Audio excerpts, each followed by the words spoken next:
Okay, Assalamualaikum dan selamat sejahtera. Hari ini kelas Geo kita akan tengok bab 12 ya. Kita sambung bab 12 iaitu sumber air. Okay, saya dah sharekan buku teks ni. Saya harap korang nampak lah. So hari ini kita akan tengok yang first kali kita akan tengok jenis sumber air di Malaysia Sekejap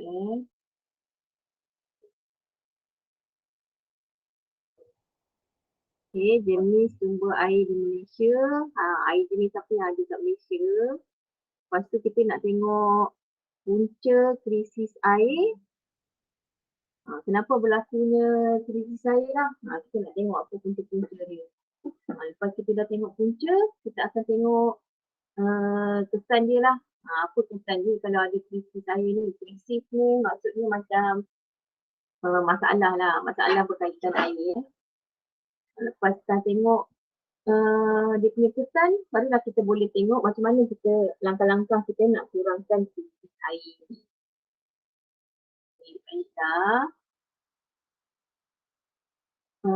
First kali jenis air jenis air yang ada di Malaysia, jenis-jenis sumber air. Firstnya adalah sumber air permukaan. Allah, sorry. Air permukaan ni maksudnya air di daratan lah, yang korang boleh nampak kan. Okey, ni air permukaan. 97 dia dah tulis ni 97% sumber air negara kita adalah air permukaan. So korang kena tahulah apa dia air permukaan ni, apa dia air bawah tanah. Kita ada dua sumber air. Satu air permukaan, satu lagi air bawah tanah. So kita akan tengoklah air permukaan ni adalah apa ni, kita dah terpisah. Air hujan akan mengalir di permukaan sebagai air permukaan Okay. Sungai merupakan sumber air utama untuk kegunaan harian. Contoh kita nak mandi, kita nak masak, kita nak membasuh. Okay, ni jenis-jenis sungai yang ada dekat Malaysia lah ni, korang dah belajar dah semua ni. Sungai Kelantan, lepas tu jenis Tasik, semua ada Sungai Padang. Okay, lepas tu ni dia ada terangkan, dia ada bagi istilah intersepsi dengan infiltrasi. Okay, intersepsi ni kalau korang nampak ni bawah ni dekat dua sari ni. Intersepsi tu adalah proses air hujan yang jatuh di permukaan daratan tetapi tak menyerap ke dalam tanah. So korang tengok kalau hujan, lepas tu korang nampak kan air hujan dia jatuh dekat dalam tanah tapi dia tak menyerap ke dalam tanah. Tu intersepsi. Dia mengalir dekat atas tanah tapi dia tak menyerap. So kalau yang menyerap ke dalam tanah tu kita panggil infiltrasi lah. Hujan lepas tu dia masuk ke dalam tanah kan. So infiltrasi. Nak tengok pula air bawah tanah tu apa. Tadi kita tengok air permukaan kan. Malaysia banyak guna 97% air permukaan. So kalau air bawah tanah tu maksud dia adalah air yang tersimpan dalam lapisan tanah ni yang macam contoh kita nak buat perigi kan kita akan korek. Tu air bawah tanah lah. Dia ada dekat lapisan tanah atau batuan yang terletak di bawah permukaan bumi. Lepas tu dia tulis ni, Malaysia mempunyai kira-kira 5 bilion meter padu banyak air bawah tanah yang belum diterokai. Sebab kita guna air hujan je kan, air permukaan. Kita tadah guna empangan kan. 3% je air bawah tanah digunakan di Malaysia. Tak terokai lagi lah. Okay, jelas ni proses putaran air. Yang ni korang ada belajar juga rasanya dalam sains. Bila hujan air bawah hujan pasal air menyerap. Jadi air bawah tanah kan. Yang tak menyerap tadi, air larian permukaan dia akan pergi ke sungai atau laut atau tasik lah. Okay, itu yang first. Jenis punca air lah. Satu air permukaan, satu lagi air bawah tanah. Ingat Malaysia 97% Malaysia guna air permukaan. Okay, yang kedua kita akan tengok punca krisis air. Apa dia punca krisis air ni? Banyak. Kalau peningkatan populasi penduduk, maksudnya penduduk makin ramai kan. Jadilah krisis air, tak cukup air lah. Lepas tu pencemaran air. Tu semua krisis air Okay, bagi tahu sini. punca penebangan hutan di kawasan tandahan air. Kalau kita tebang hutan dekat kawasan tanda air kan, tentu kita dah tanda air kat situ, lepas tu kita tebang hutan. Dia akan menjejaskan kita punya fungsi air tu. Lepas tu fenomena cuaca. Kat sini dia ada tulis kejadian El Nino menyebabkan paras air merosot dengan mendadak. Okay, lepas tu pemilihan awan terpaksa dilakukan sebab dah kurang sangat air dekat empangan kan. Nanti kita nak mandi guna apa? So dia buatlah pembenihan awan. Pembenihan awan terpaksa dilakukan. Nak dapatkan air hujan lah sebab nak tadah.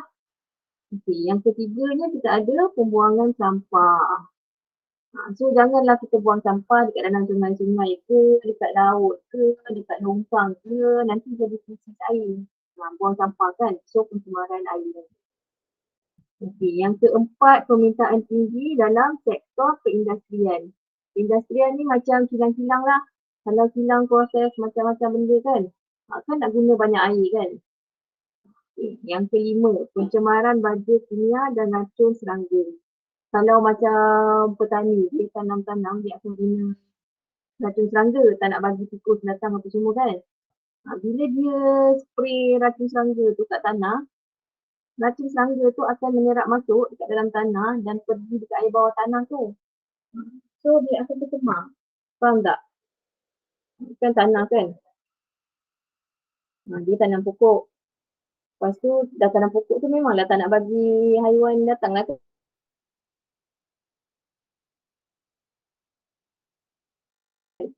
Dia sembuh ni bila dia. So racun tu akan menyerap masuk ke bawah ni. Bawah tadi kita dah ajar kan, ada apa? Air bawah tanah. Ada air kan. So dia akan melemahkan air tu lah, air bawah tanah. Ulang kali punca adalah peningkatan populasi penduduk. Bila penduduk ramai, pernah dengar kan air kena catu semua kat Johor dulu ada kan. Seminggu 3 kali. Lepas tu 2 hari tak ada air. So bila penduduk makin ramai, air pun makin kurang lah. Lagi-lagi bila tak hujan. Okay jelas Okay, seterusnya ni padam. Seterusnya kita pergi ke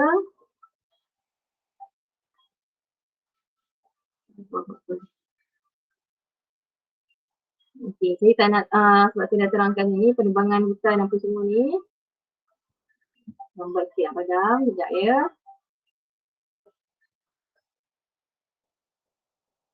Okay. Ni fenomena cuaca tadi saya dah terangkan Lepas tu kita akan tengok kesan dia, kesan krisis air. So nombor satunya air bersih akan berkurang. Tadilah macam tu cakap, nanti tak ada air nak mandi, air pakai. So kekurangan bekalan air bersih. Terpaksa di satu. 2 hari ada air, 1 hari tak ada air kan. Okay. Kesan ke atas tanah. Okay, ni kesan ke atas tanah. Tanah ni maksudnya tanah lah tau. Tapi tanah ni dia lapisan yang atas tadi. Maksud saya tu, kalau ni tanah kan bawah ni ada banyak tanah kan. So tanah tu adalah lapisan atas sekali ni. Yang ada banyak mineral apa semua tu, lapisan atas tadi kesan kat atas tanah tu dia akan menyebabkan inilah mengubah tekstur tanah. Ini kita guna racun serangga apa semua kan. Tengok tanah akan jadi sering kusam. Okay, lepas tu yang ketiganya keputusan flora dan fauna. Ikan akan mati lah. Bila kita buang-buang sampah kan. Minyak lah dekat dalam air tu, dekat dalam sungai, dekat dalam laut. So ikan akan mati. Kehidupan akuatik lah, bukannya ikan je. Apa-apa yang ada dekat dalam sungai tu akan mati. Tumbuh-tumbuhan ke sebab air dah tercemar kan. Sama juga macam kalau udara tercemar kan. Kita manusia bernafas udara kan. Kalau ikan dia bernafas kat bawah, kat laut, kat sungai, kat air. So kalau bayangkan kalau manusia ni, kita bernafas udara ni, udara kita ni penuh dengan asap-asap. Takkan kita mati. Kan? Okay, ingat Okay, ni nombor 4, kemudaratan kepada manusia. Dia ada penyakit lah, penyakit bawaan air. Kalau air tak bersih kan. taun, demam, bila kita minum air kotor kan, itu akan memudaratkan kesihatan kita. Okey, last sekali adalah macam mana langkah nak mengurangkan kesan krisis air ni. Senang je nak kurangkan kesan krisis air. Yang first sekali, kita mesti memeliharalah kawasan tadahan hujan. Dekat kawasan tadahan hujan ni macam empangan kan. Empangan, tempat yang kita nak tadah hujan tu kita mesti jagalah. Tak adalah nak buat pokok kat situ kan. Okay, yang kedua, penguatkuasaan undang-undang. Contoh kalau orang-orang buang sampah ke minyak ke kat dalam sungai kan. So kerajaan boleh kuatkuasakan undang-undang lah, kena saman ke, kena denda ke, kena penjara ke. Itu contoh Okay, yang ketiga, rawatan air kumbahan. Air kumbahan ni tahu ya apa? Kan kalau indah water, air yang kita dah guna tu, air kumbahan. So dia akan rawat balik lah air tu supaya boleh digunakan balik. Bukan maksudnya air kat dalam toilet tu ni, bukan.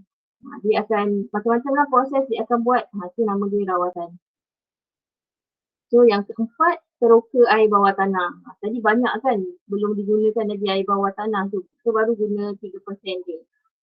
Meneroka air bawah tanah ni bukannya suka-suka je korek-korek macam tu. Nanti kan menyebabkan tanah runtuh pula kan. Dia ada proses lah. Macam mana nak teroka air bawah tanah, nak dapatkan air bawah tanah tu. Okay, last sekali, siapa-siapa je lah boleh buat kempen kesedaran terhadap alam sekitar. Macam yang saya tengah buat ni, lebih kurang lah saya bagi tahu, jangan buang sampah kan. Ataupun buat kempen, jangan guna beg plastik. Itu semua adalah kempen kesedaran terhadap alam sekitar lah. Jangan buang plastik kat dalam sungai. Itu semua kempen Okay, itu ada 5 langkah lah untuk kurangkan kesan krisis air. Okay, bab 12, ni saya dah terangkan Okay, bab 12 itu sajalah. Ni dia dah bagi dalam bentuk peta minda. So nanti korang boleh buat latihan. Ni dah habislah bab 12 ya. Jenis sumber air tadi. Lepas tu punca krisis air. Okay, yang ketiga, kesan dia apa benda. Yang last sekali, langkah-langkah lah nak kurangkan kesan tadi Kita dah tengok. Okay, latihan. Ni ada dekat buku teks ni, cabaran prestasi. Okay, saya nak korang buat ni salin kat dalam buku ataupun kat dalam test pack pun boleh. Okay, B. Boleh tengok semua ada dalam buku teks jawapan dia. Lepas tu, saya nak C. Nyatakan krisis air di Malaysia dalam bentuk peta minda. Dan contoh yang sesuai. Peta minda tu contoh tadi macam ni kat atas ni. Ni peta minda lah. Nama dia. So A, B, C. Latihan hari ni A, B, C. Okay, jelas Okay, kalau jelas, kalau apa-apa ada masalah boleh PM saya lah. Nanti saya jawab. Korang punya sijil on the way yang buat kerja hari tu, yang buat kuis apa semua tu, sijil korang on the way. Okay, kalau tak ada apa-apa, sampai sini je. Bab 12, minggu depan, hari Rabu, kita akan buat exam peperiksaan pertengahan tahun online. Nanti saya akan bagi soalan, tu korang kena buat dalam masa waktu bio tu. 12.45 hingga 1.55. Selepas 1.55, dah tak terima dah lah apa yang korang jawab tu. Tak apa, nanti hari Ahad saya akan bagi taklimat lah macam mana aku semua nak jawab. Okay? Okay, hari ni tu je. Jangan lupa buat ABC soalan latihan. Okay, terima kasih dengar. Assalamualaikum.